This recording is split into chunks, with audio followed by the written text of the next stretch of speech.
Welcome back to Drinks and Chill. My name is Gio, this is Matt, and today we are doing another blind tasting. Yes. But this time, I'm in the blind. Yes, Gio is in the blind. I have picked out a whiskey for us both to try, but Gio doesn't know what it is, so when he gives his rating, it's going to be completely unbiased, so he can give it a true rating without being influenced by what it is. Yep. Even though Gio doesn't know a lot of whiskeys anyway, so it doesn't really matter. That's all right. So turn that way, look at the map. Oh, looking at the map.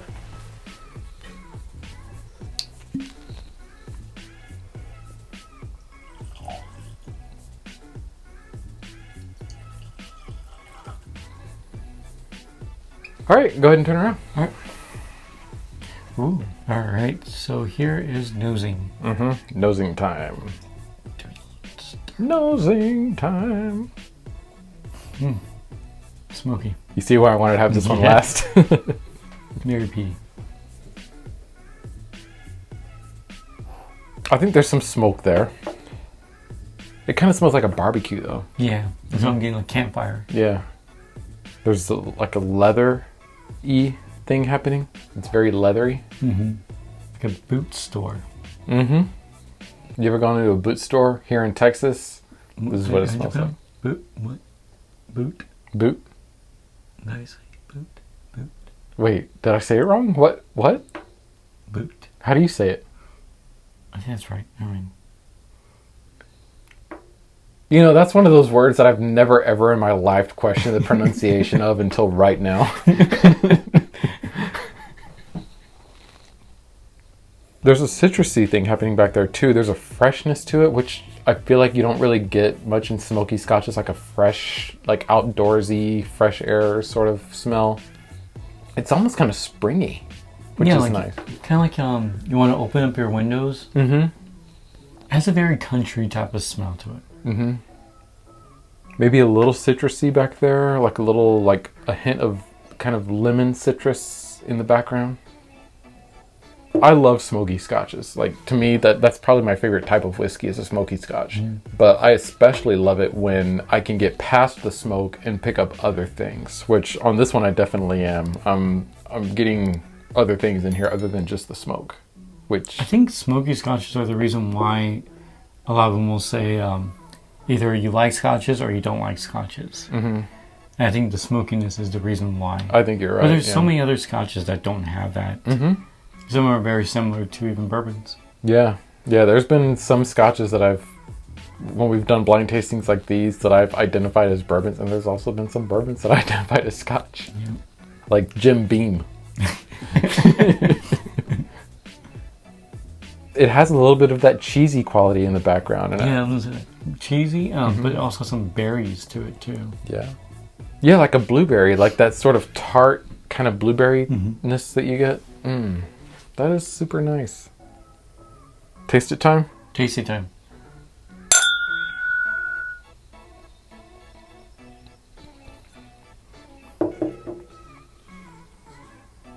So that smokiness does come through the taste. Oh yeah. If you've ever used newspaper for like kindling in a fire, I feel like if you've ever smelled that, I feel like that's what I'm tasting here. It's like newspaper kindling. Kind of like more of like a cigar type of smoke. So now that we've identified what type of smoke we're smelling or tasting, let's see if we can get anything else out of this.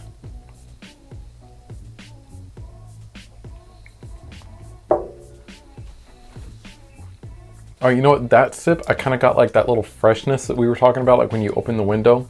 Sort of like that fresh air kind of feeling. It felt a little lighter, like in a good way. That lemon is way back there. Yeah. Like way back there. If I wasn't looking for it, I wouldn't find it. Well, I did take a sip of water. So with that sip of water, it was more of a creamier taste. And I did get some of that cheesiness to it more. Maybe even a little bit of vanilla. A little bit of vanilla. But I think it's more in the finish than the actual palate. Maybe. Which is kind of hard to determine between finish and palate. It is difficult to kind of figure that out, especially after you swallow it. Like, am I tasting this after I swallowed it, or was that there before? Or you know what I'm getting? I'm getting like a graham cracker. Like that bready thing that we got on the Bunnahabhain is coming through, and I don't think the Bunnahabhain's posted yet, but when we tasted that, we got like a very like strong bread quality. I'm kind of getting that here too. I'm getting that bread quality. The graham cracker, I think I got that more in the finish than I did in the palate. I kind of let it sit on my tongue for a little bit before I swallowed it, and I definitely got the graham cracker on the palate. I think it's still there on the finish, and yeah, I guess we'll go ahead and talk about the finish too. But graham cracker, vanilla on the finish. I'm not really getting the citrus that I was. Smoke, obviously, all the way through. All the way through. And it didn't really die down. No. But I will say that on the finish, the smoke has kind of gone back to that barbecue campfire smoke. Yeah. Leather on the finish. Yep. I feel like the finish is almost more similar to the nose than it was to the palate, which I think is a good thing. I like looking at the camera. Time to reveal what it is. Do you have any idea or guess as to what it might be? I know it's a Scotch. Are you sure? I don't know now. You and your confidence in like, are you sure? Don't tell me, are you sure? It is a Scotch. Okay. Oh, it's a Lagavulin. It is. I should have guessed it was a Lagavulin. It's a Lagavulin 16-year. Christine Camley, who's been commenting on our videos, asked us to try this one.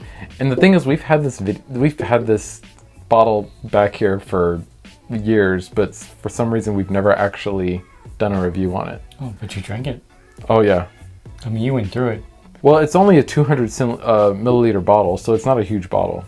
No, but normally like yours lasts for a while. Yeah. No, because she requested it, we thought we would try it. And also, it was about time that we just tried this whiskey anyway. So, yeah, Lagavulin 16-year. 43% ABV.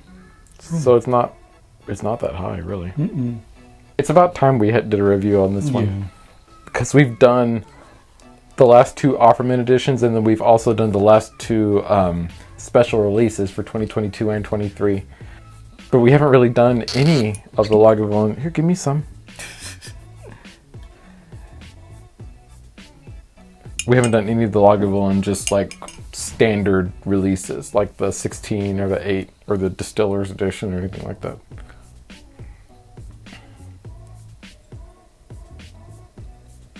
That smells like more like Highland. Oh, it does, doesn't it? It's super malty now. It really died down the peat, like big time. That's crazy. You can still smell it though. It's like very like, but it's more like faint. Yeah, it's not the dominant like scent that you're getting now. Much sweeter. Has some like floralness to it. It sure does. It died down the cheesiness to it. Yeah, which honestly I'm kind of glad for. Yeah. Has more of like a buttery smell.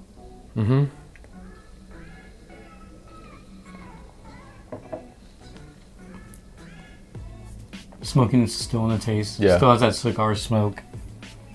The taste didn't change that much, really. The nose changed more than the taste did. I think the water diluted like all the other tastes in the taste.